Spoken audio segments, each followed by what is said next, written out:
आज आपण पाहणार आहोत मटर पनीर काजू मसाला। तुम्हाला ग्रेव्ही किंवा भाजीचं टेक्स्चर बघूनच लक्षात आलेलं असेल, एवढी सुंदर आणि मस्त अशी टेस्टी भाजी होते ना। चला तर मग रेसिपी पाहूया।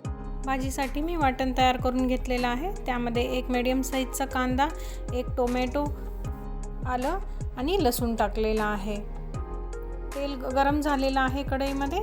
आता आपण ही जी पेस्ट बनवलेली आहे ना, ती व्यवस्थित टाकून घेऊया आणि परतून घ्यायचा आहे। गॅस थोडा सिम ठेवायचा आहे। तुमची नॉनस्टिकची कढई असेल तर थोडा मीडियम ठेवला तरी चालेल।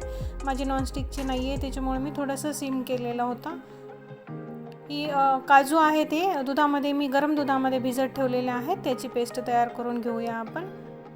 आपला मसाला तयार झालेला आहे छान। त्यामध्ये मी 2 चमचे लाल तिखट, 1 चमचा किचन किंग मसाला टाकलेला आहे आणि 1 चमचा धनेपूड टाकलेला आहे। आता हे व्यवस्थित आपण परत तेल सुटेपर्यंत छान परतून घेऊया। आणि आता यामध्ये आपण हिरवे मटार टाकून घेऊया। 1 वाटी मटार टाकलेले आहेत मी। व्यवस्थित परतून घ्यायचे आहेत। छान वाफून घ्यायचे आहे आपल्याला मटार। आणि थोडंसं झाकण ठेवून 5-1 मिनिट वाफून घेऊया। मटार व्यवस्थित वाफून झाल्याच्या नंतर आपण जी काजूची पेस्ट तयार केलेली होती ना, ती त्यामध्ये ॲड करायची आहे। परत व्यवस्थित परतून घ्यायचं आहे 2-3 मिनिट। आणि त्यामध्ये मीठ टाकून घेऊया चवीप्रमाणे। अगदी साधी आणि सोपी रेसिपी आहे बघा। पाणी भाजीमध्ये गरम टाकायचं आहे। तुम्हाला जर दूध टाकायचं असेल तर तुम्ही दूधसुद्धा टाकू शकता। थोडं नंतर भाजी शिजत आल्याच्या नंतर टाकायचं। आता आपण जेवढी पाहिजे ग्रेव्ही तेवढं मी पाणी टाकून घेतलेलं आहे। खूप पातळ नाही करायचं। मी गॅसवर कढईमध्ये थोडंसं तेल टाकलेलं आहे आणि त्यामध्ये पनीरचे क्यूब टाकलेले आहेत। थोडंसं परतून घेऊया, जास्त नाही। आणि अर्धी वाटी काजू घेतलेले आहेत मी।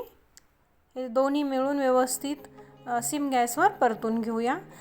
अगदी आपल्याला हलक्या हाताने परतवायचे आहेत। थोडंसं अगोदर सेट होऊ द्यायचे पनीर आणि त्यानंतर मग हलवायचं आहे। नाहीतर हे बघा असं म्हणजे खाली तळाला लागू शकतं, म्हणून व्यवस्थित हलक्या हाताने परतून घ्यायचं। तरीसुद्धा थोडंसं पनीर लागतंच, काही हरकत नाही। आता आपण भाजीमध्ये ते मिक्स करून घेऊया।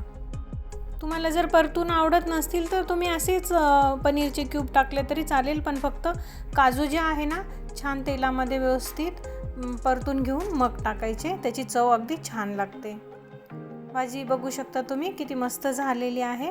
ही भाजी जिरा राईस, फुलके किंवा आपली चपाती म्हणजेच पोळी वगैरे याच्यासोबत पण छान लागते। नक्की आवडली असेल तर करून बघा। खूप असा जास्त वेळ नाही लागत भाजीला, अगदी 10 ते 15 मिनिटात तयार होते।